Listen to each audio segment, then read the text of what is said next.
আছে মুহররম জুড়ে। 10 তারিখে সবাই কাঁদে কারবালার সুরে। আখেরি 4 সোমবার আছে ওই সফরে। দোয়া লেখার গোসল করে শেষে বুধবারে। 24 সফর ওয়াফাত পেলেন আলা গাজরাত।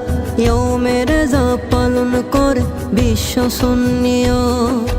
রবিউল আউয়ালে দেখো নবীর আগমন। মিলাদুন নবীর খুশিতে ভরে